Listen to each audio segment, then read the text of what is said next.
গ্রামের বড় মাঠে ছোট্ট মিন্টু তার বাবা আর গরু মিঠু নিয়ে ঘাস কাটছিল। পাশের খোলা মাঠে কয়েকটি ছাগল খেলছিল আর গাছের ডালে পাখিরা মধুর গান গাইছিল।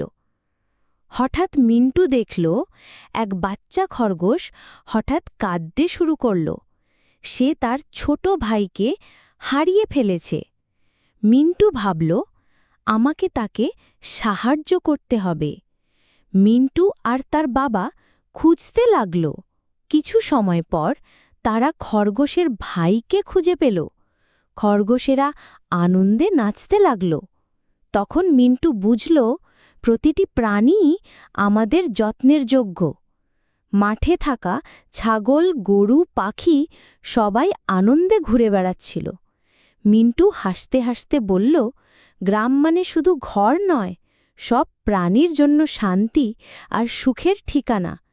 সেদিন থেকে মিন্টু প্রতিদিন প্রাণীদের খাওয়ায় সাহায্য করতে লাগল।